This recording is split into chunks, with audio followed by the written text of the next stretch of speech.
Hey there, it is day 26 of the 1, 2, 3 Draw 30-day challenge. And today we're going a little further into nature, and it'll be our last day, and we're going to do the oak tree. So, starting with the oak tree, we are going to begin with one long line going down the paper, and it doesn't need to be poker straight. If you bend a little bit, it's going to be fine. That's going to say how tall the tree is going to be.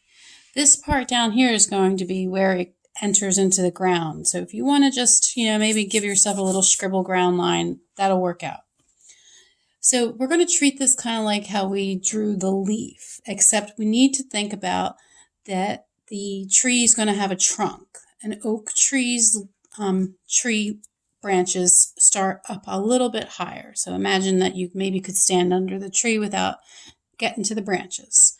So I'm going to go maybe like halfway up the line, and I'm going to go up like I was making a leaf on this side of the line, and then I'll go up a little and go on that side of the line. And I'm going to continue up the tree, never going parallel with each other, always going up a little and branching out. So it's a lot like the leaf, but we've got to make it a trunk. And in order to do that, this piece here has to be thicker. So let's just start by starting on this side of the line and making this tree look like maybe it went underground a little bit with some kind of a root, and then go up. So now as I'm going up, I'm going to go down, and this is going to be one of the main branches of the tree, so it's going to stay pretty thick for a little while. And not making it dragged and perfect is good because it's supposed to be a little bit crooked. It's nature. So I'm going to make it even more crooked. I made some extra lines there, but they can be twigs, right? So let's come to this side of the line, and I'm going to go up. Now the tree trunk is almost as thick as my finger, and it is still going to get more narrow as I go up. And then I'm going to turn into this one. Now, I think this looks too short, but I can add to it. So I'm going to add to it. And notice how I have a bend there? Well, maybe that could be a spot where this turned into like a letter Y. And that would be thicker and then get thinner. Right? This part here should never get thicker than this part, or it would be a weakness. So this area here, I'm going to thicken up a little bit and make it look more realistic. It's got to be strong. All right, so we've got the main idea of the tree going, but we need to make it look more realistic. So this is still looking like a twig, and we don't have a lot of twigs, so we're going to fix this up. So now this branch looks like this thin line, and we're going to come down, and you can make it as thick as you want, and we'll hit this tree or this branch, and we'll get up to there. We could even go as far as going all the way up to the very point of the tree, like that main part of the trunk. Then we'll start going up the other branches to make those thicker, this side thicker, that side thicker. So that's basically the same thing that we did to the trunk, this side thicker and that side thicker. And now we're going to go down each branch and make this tree have more shape to it. So you can have a good time with this, with putting lots of different branches on there. So if you look up images of old oak trees, you'll see like great branch patterns. Like you'll see branches kind of bend like this, and then maybe bend and split again. Maybe and I always go this side and that side, and then I go back and decide on where if there are going to be any type of thicker lines. So it's always going to be that leaf pattern where you go up the line and you go on this side and add, and then that side and add. So even for these smaller branches, twigs are going to be this side, that side, this side, and you could really have fun and let yourself go with letting the branches come off of branches, and that's how you would make the tree look really full. And you could spend a lot of time on a tree trunk doing branches, and I do think it is fun, but probably not fun to watch unless we were doing time lapsing. So I'm not going to make an enormous amount of tree branches on here.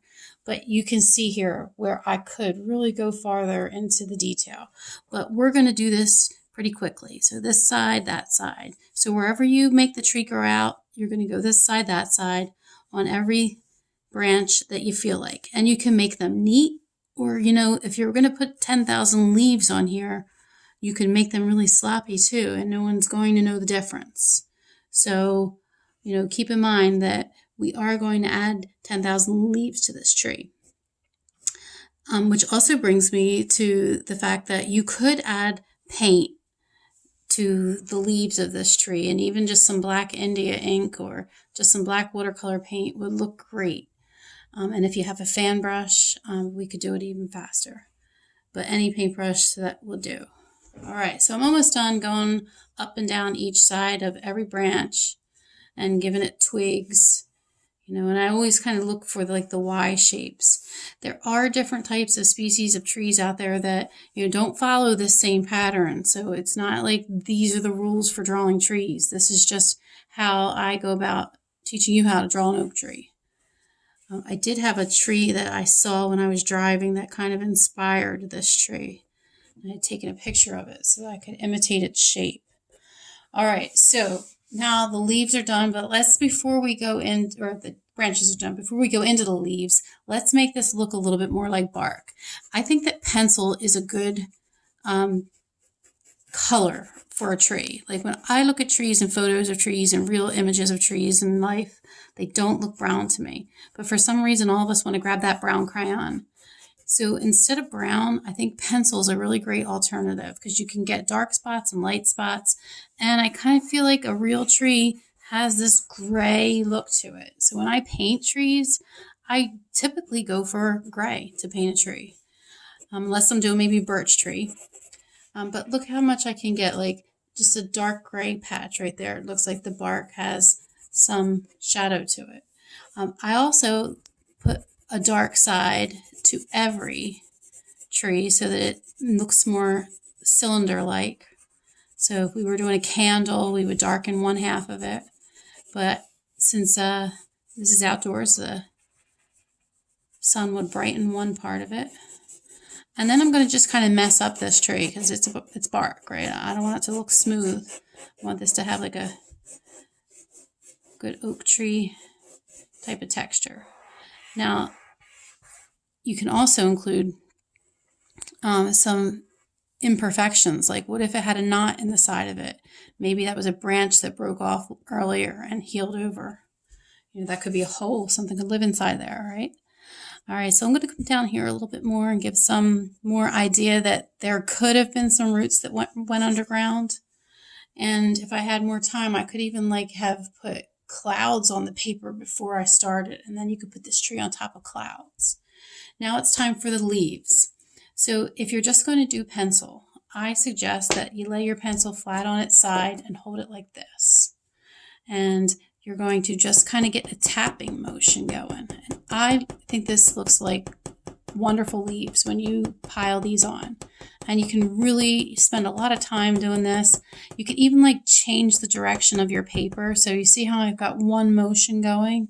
Well, I could keep spinning the paper and my leaves will change direction. So I can kind of keep with my hand going in this motion and spin my paper where I need it. All right, so that's one way of doing the leaves. And I do feel like pencil, again, looks great on trees. But if you wanted to add some color to this and do it quickly, you could do it with a paintbrush. So here I have a fan brush. I like a fan brush because it already looks like it's messed up. But if I don't have a fan brush, I would take a regular old brush. Let me just grab one. And I would be very mean to this brush, and I would bounce on it until the bristles go, and they look like this. Okay? So once you really smash your brush, and when you're done, you have to fix your brush back up again. But when you're done, your brush should go back into shape. Now, I'm going to take a tiny bit of paint, and I'm just going to use plain, ordinary watercolor paint. And I am getting a tiny bit of water on my brush. I'm going to swirl around in the paint some. And you can see I have hardly any water in this paint. It's just a tiny, tiny touch. But as a rule, I don't touch my paper until I touch this piece of scratch paper. Because what if my paper or my brush was full of water and made big puddles? So if I touch gently and it makes little dashes like that, then I know I'm in good shape. That's going to make nice looking leaves. But if my brush is really wet and I do that, I'm going to get this. And that's not a good look for this tree, right? I mean, well, I guess if you like it though, do what you want. So I'm wiping the water out of my brush now and going back to the paint. And I'm just going to show you how you could put your paint on. If you just touch, little touches, you can really give it the look of making thousands of leaves at the same time. And you could incorporate multiple colors. So when you looked, when you saw this one, you could see that I used some purple and green on top of each other just to give it like two-tone. I am going to continue with this drawing in pencil. So instead of painting and finishing this whole tree, I'll do it in pencil so that you can see it as a finished pencil piece. And then I will leave this one on the screen alongside of it so you can see the difference in the technique. So I'm trying to get like a steady, continuous motion so I don't have like leaves that are looking different every time. So you can see my leaf pattern changed when I started. So I'm going to try to keep it the same. And I'm going to start turning the paper so I don't move.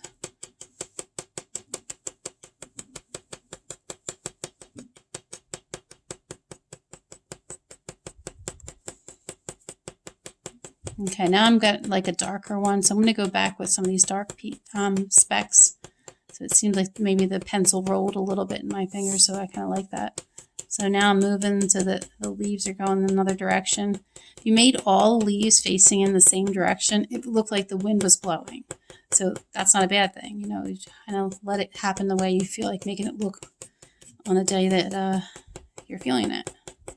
All right, so I'm almost done. Like, I know it seemed like 10,000 seemed like a big number, but we got there. Were you counting? I wasn't. All right, now I'm going to fill in some of this area. It just looks like empty space. Let's pretend some branches grew there and fill in that tree. All right, you can do as much as you want. You could even make it look like some leaves fell on the ground like you see over here. So good luck with your drawing. Take care and see you on day 27.